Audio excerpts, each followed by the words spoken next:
Welcome to the Industrial Talk Podcast with Scott McKenzie. Scott is a passionate industry professional dedicated to transferring cutting-edge, industry-focused innovations and trends while highlighting the men and women who keep the world moving.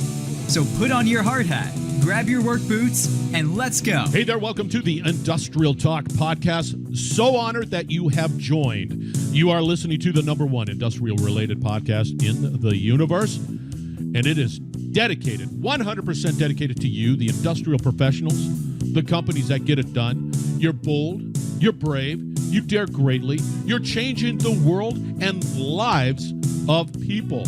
It is such an honor to be with you today.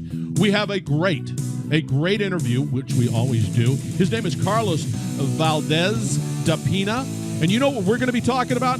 The thing that I keep on harping on, collaboration. Let's get cracking. Collaboration. Once again, if you're not collaborating, you're missing out on solutions. Put that in the bank right there. If you're not collaborating, both internally and externally, you're missing out on solutions that can and will make you a success. And again, I keep on talking about collaboration. I keep on talking about innovation. I keep on talking about education. And I keep on talking about take action. Now, you can't lollygag. Stop lollygagging and overthinking this, because you're going to have to move forward. You're going to have to make mistakes. You're going to have to continue to learn. You're going to have to get back up, because you know why? We depend on you. We depend on you, industry professionals and the companies, to help us move this economy forward. That is your responsibility. That is what we're going to celebrate. That is what we're all about, and you've got to do it. And Carlos, man, he brings a truckload of truth, and it's a great doggone interview. But before, we've got to thank our sponsors. So paper and pencil time.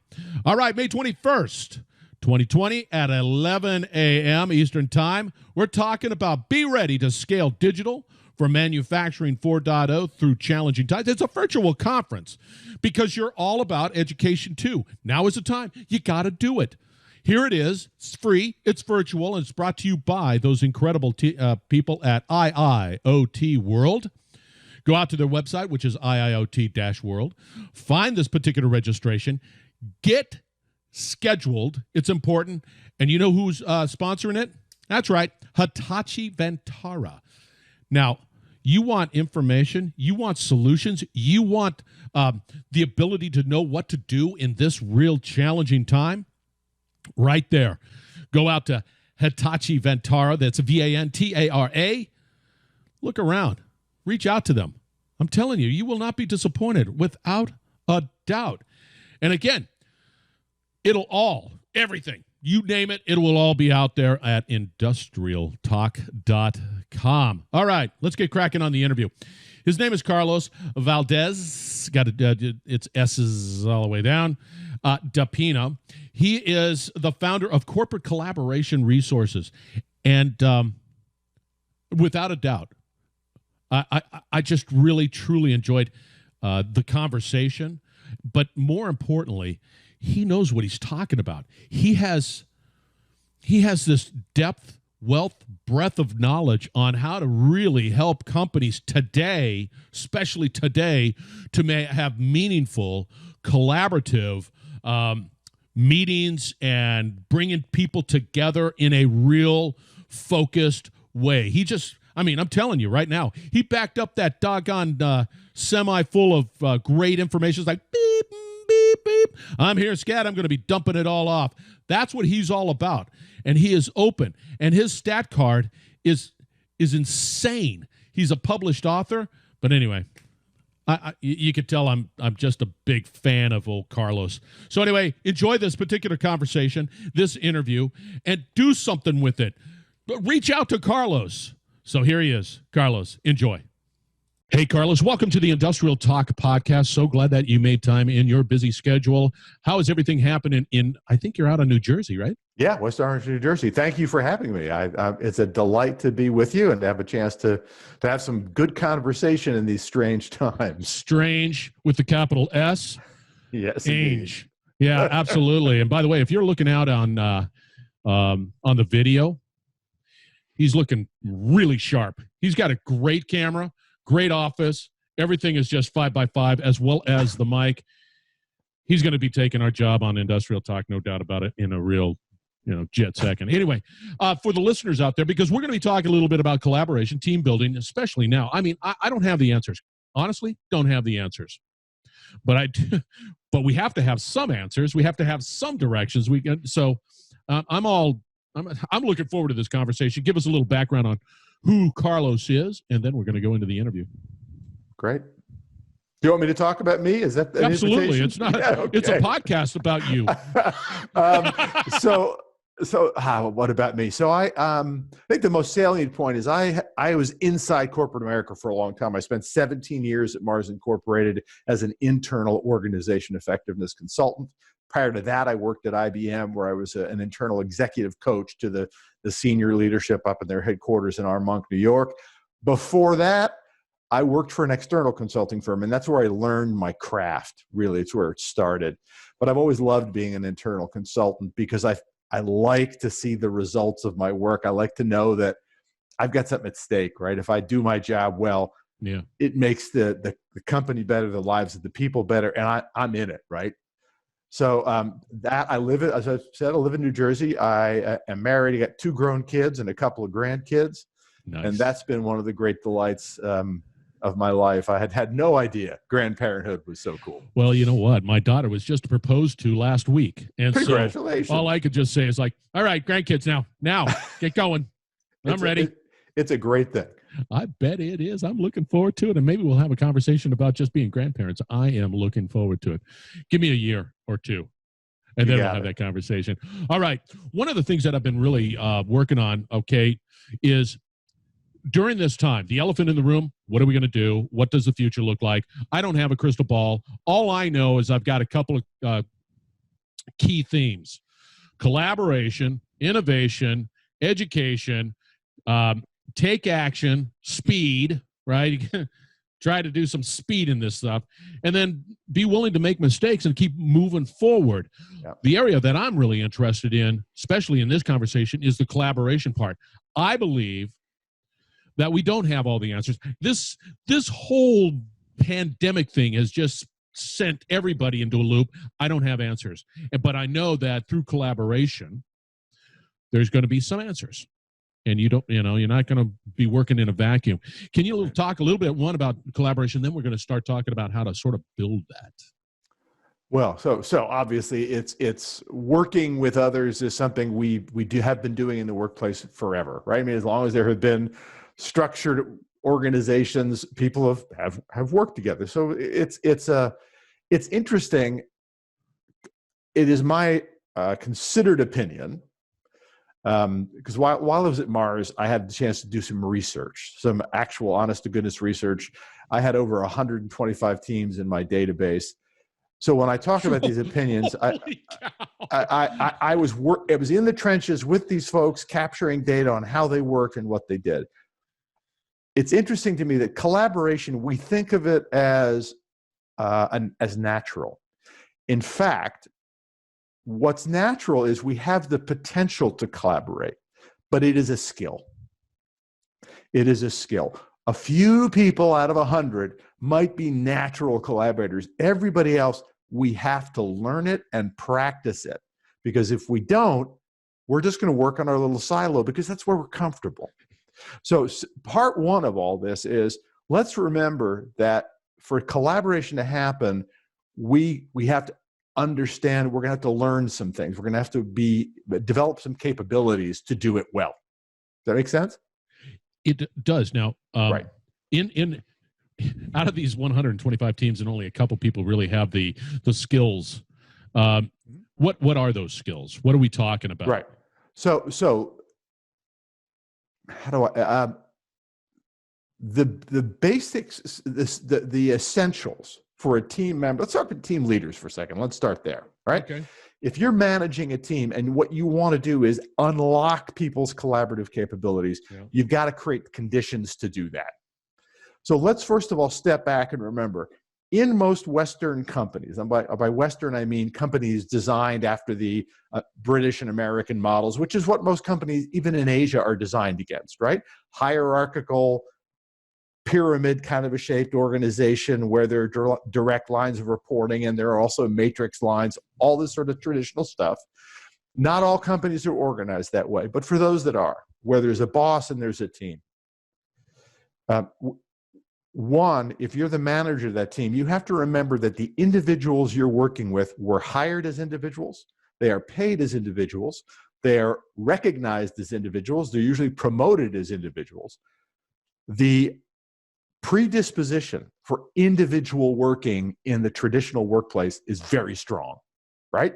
Mm-hmm. You're hired as an individual. You want to do well, right? You want your boss to like you. We're actually constantly pushed away from collaboration because, look, I want to put food on my table, right? I want to feed my family. I want to get a raise. I want to do better. I'll collaborate if I have to, but hey, I got a job to do that I was hired to do and I'm paid to do. So as a manager of a team, I'm dealing with probably all these really good individuals.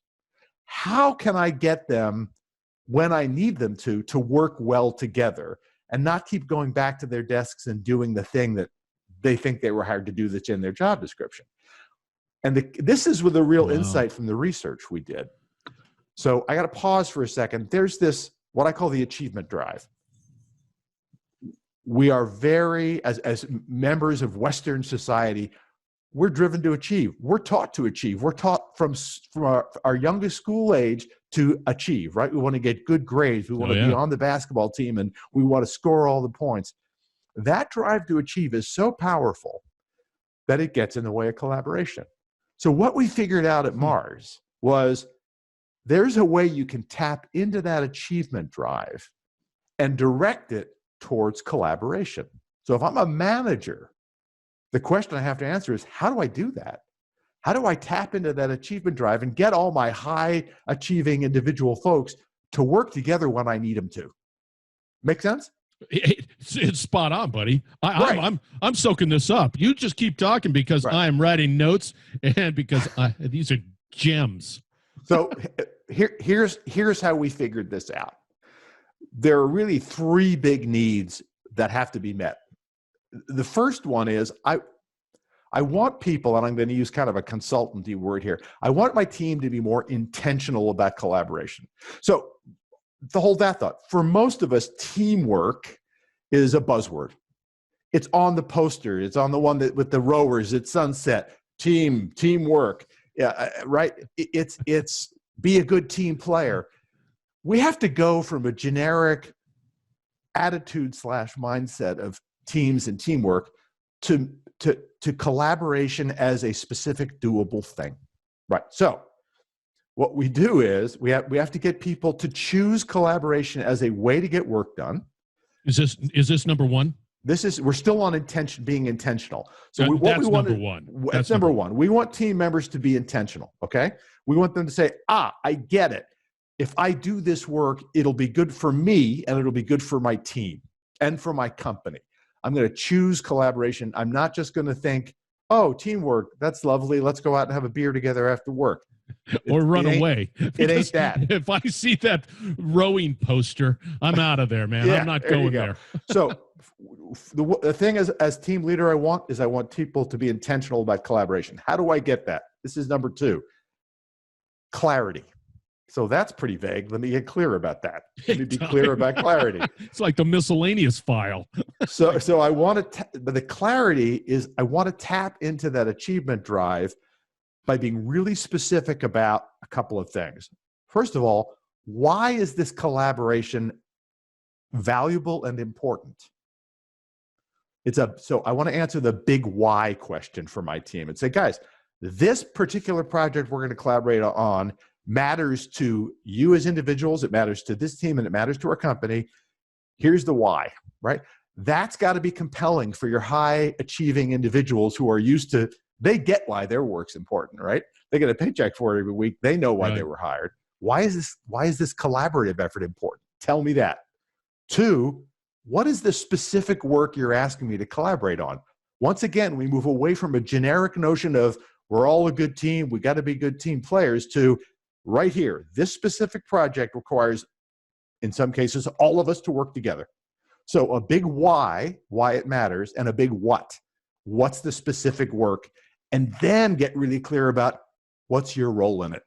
So I need you on this project because you're going to bring this and you're going to do that. And you know what? I'm going to hold you accountable for it.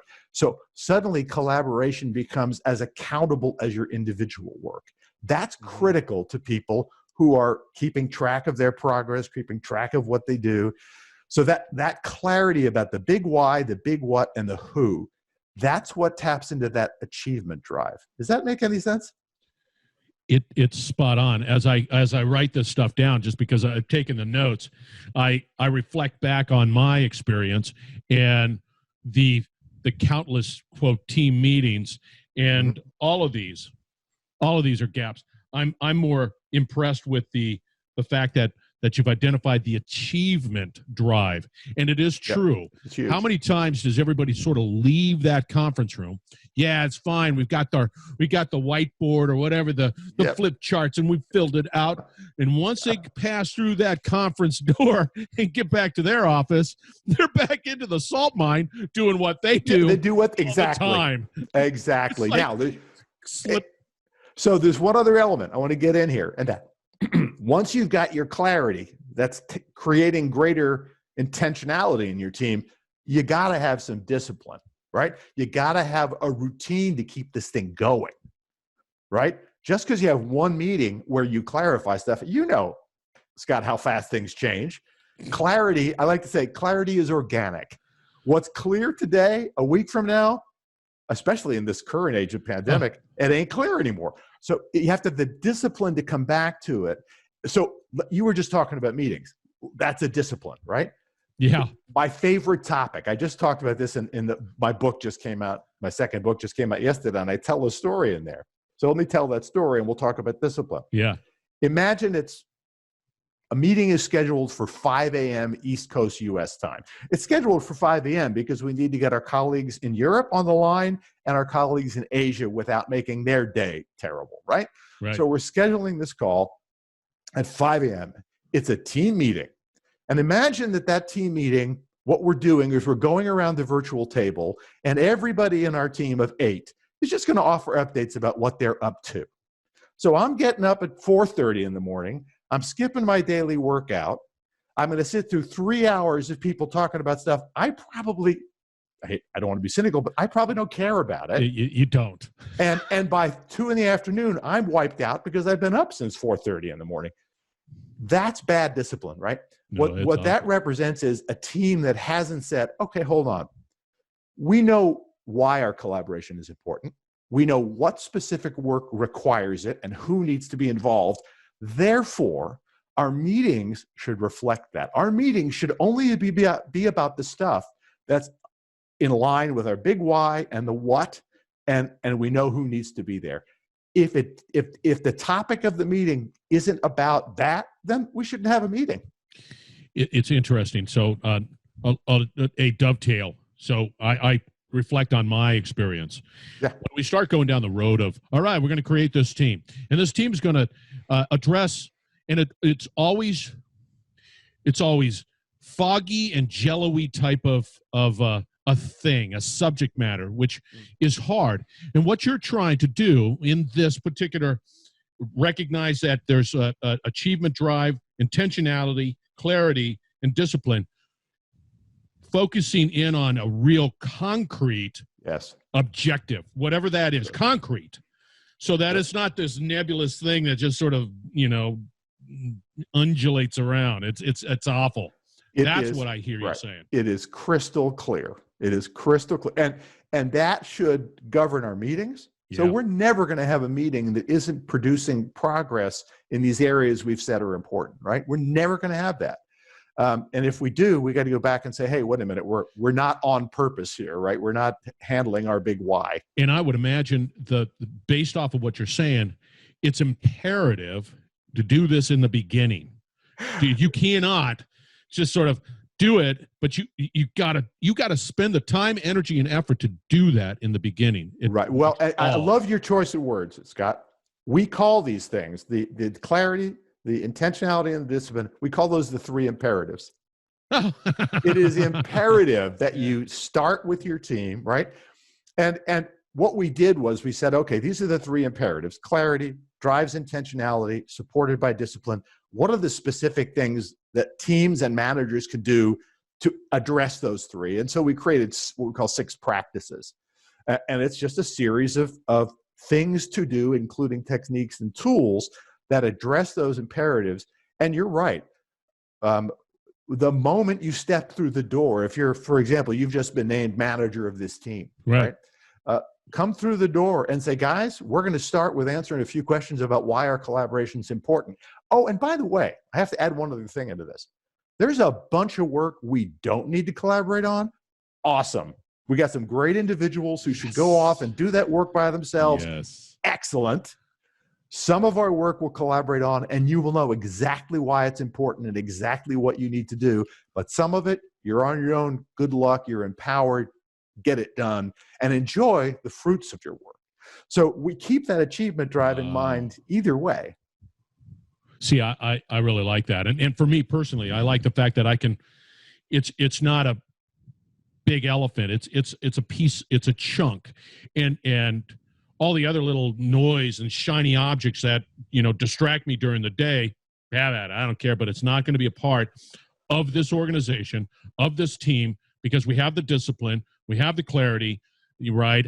And we have the intentionality. So I don't have to worry about distractions and stuff. That gives me clarity, and that gives me that focus that I need. And that's what teamwork needs, right? All the posters in the world aren't going to help you. And by the way, and we talked about this when we were chatting informally earlier. Right. There's a lot of money spent on what I call conventional team building.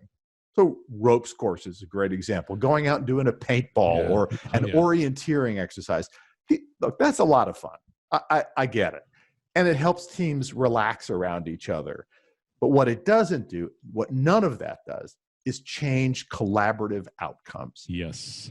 Right? Because people will, like the meeting you talked about earlier, people will leave the orienteering exercise, go back to the office, and then boom, they are heads down on whatever it is they got on their day. It is so true. At least they know they can catch me in the trust exercise of me falling back. So that's all I care about, is that they trust, I trust them to catch me. So go ahead. No, please. No, okay, so let's shift. Yeah. We've done this. We recognize it. These are this is it. And I think going forward, it's the same thing. What do we do in this weird, stew we call pandemic? I don't know what you want to call it. Going forward, how do we leverage these powerful tools, this stuff, to help answer questions, solve problems? I love this topic. First of all, and I'm something of a contrarian, so I always start with the thing that I think gets in the way.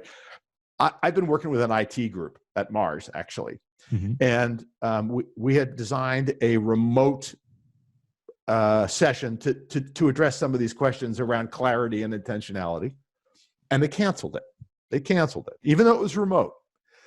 And they canceled it because they're the IT folks, and in this pandemic world, you can imagine the demand on their time, right? Suddenly, we had to have enough bandwidth for everybody to work from home, right? So I get it. They're under a ton of pressure. And they just reached out to me a couple of days ago and said, we are in crisis mode. Right.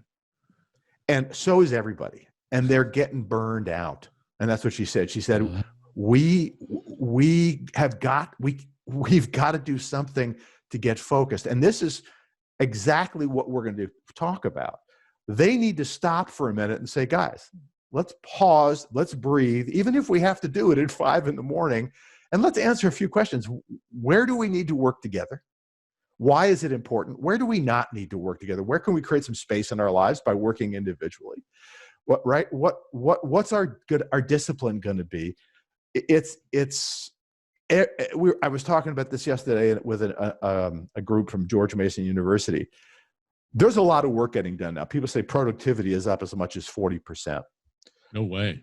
But go ahead. Yeah. No, it's up 40%, which is great. And you can imagine how companies love that. Why is it up 40%? Because people are working first of all, they're working from home. They don't have to commute anymore. They'll go to their desk at 6 a.m. instead of climbing in the car. So they're adding hours to their day. They're doing more. But the level of energy, and by the way, people are collaborating more. They're in touch more than they've ever been, which is fascinating. Huh. But it's because the world's on fire. It's because we're trying to figure out how to do this. And that's a high stress environment. And it can't last forever. We've got to find a way to say, how do we normalize this? How do we go back, even though we're working separately, can we all take a breath and find a way to get into a sustainable rhythm, move from crisis management to managing the business on a day-to-day basis? See, what's interesting and what I see out there, quite frankly, is everything, and I mean every part of your business is a 5-alarm fire. Yep. You cannot have that. And there's got to be ways of being able to take all these issues, which it's like it's human, it's operation, it's finance, it's everything, it's sales, it's whatever. It's everything's a 5-alarm fire. Yeah. You've got to discipline yourself to say, okay, that's a 4-alarm fire. I'll just sort of stick it over here. Yep. This is 5. I'll continue and be able to sort of differentiate and make that focus intentional. Right. And that's exactly what this IT team is realizing it has to do, because they're fighting all these fires. I love the way you said it, as if they're all 5-alarm fires. They're all 5 alarms. Like, some no doubt are, but many are not. Yes. Right. And teams everywhere take these principles I've talked about.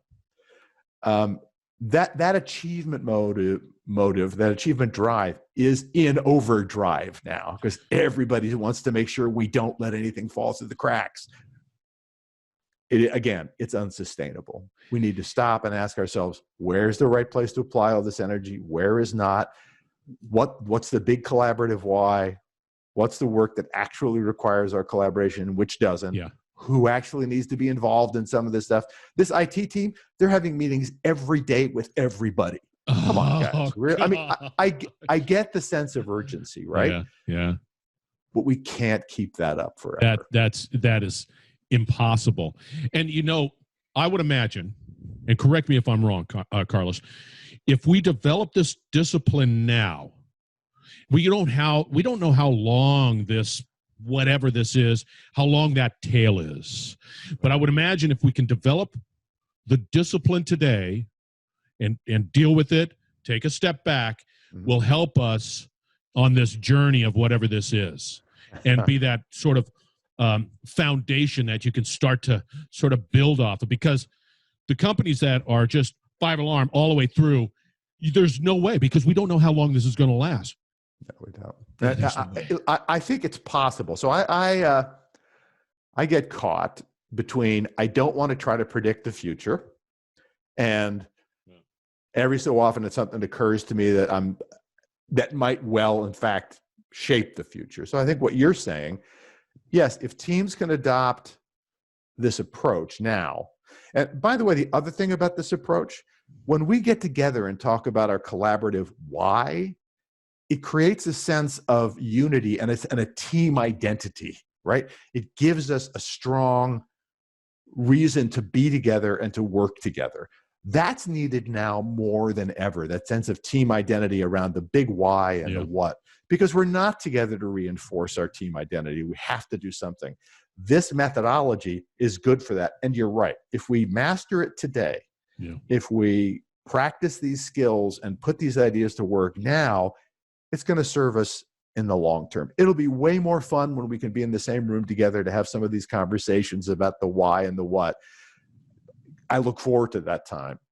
But now is a great time, because yes, it will serve us no matter what the circumstances we're working in. And it establishes the discipline. Let's say, once again, a lot of activity, a lot of shiny things that are happening within the life. You have to have that discipline to maintain that intentionality to move forward, and then have the discipline to say, nope, we're not talking, move that aside, and get rid of the noise to create pinpoint focus on whatever the objective is, the purpose. That is precisely right. And one other thing, I hate discipline. Right? I hate having to follow a bunch of rules. So one of the keys for teams doing this is put in place a few appropriate disciplines that align with your big why, that align with the work you've chosen to collaborate on. Don't overdo it. Let's not have 1,001 team norms with posters on the wall about we'll meet like this and we'll stay in touch. Create what I call an aligned set of disciplines that match the clarity you've created and that support that intentionality. Keep it as simple as you can, because it'll start to wear on people, right? They'll start to go, yeah, we did this. We've been doing this for 3 months. Keep it fresh, keep it simple, keep it lined up with your big why and your big what. I love it. All right. That's a great way to end this conversation, which I could go on forever. Carlos, are you active out there on LinkedIn? I am, sir. All right. So his name is, and don't you even begin to help me, Carlos. Don't even. You can do one of those. Zip. His name is Carlos Valdes. Did I get that one right? Valdes. S. Think S. I kept on saying S. Valdes. Valdes. There it is. Oh, Valdes. Okay, I got it right there. Dapena. Did I get that one? All right. Perfect. Now you got it. Valdes. All right. That's Carlos Valdes-Dapena. And you can find him out there big time. You got to reach out to him. Man, you were dropping some great stuff.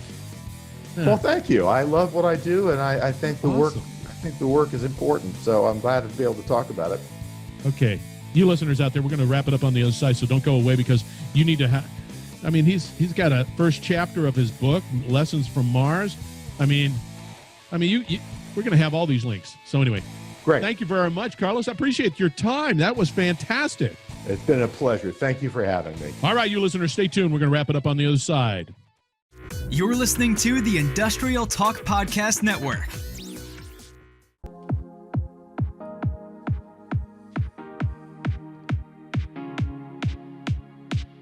All right, 3 words. That's his name, by the way. Carlos Valdes-Dapena. And he is definitely an author, founder, and managing partner at Corporate Collaboration Resources. You can't tell me after listening to that interview that you're not energized with strategies to be able to really bring a lot of efficiencies and success within your organization and externally. Once again, collaborate. Must.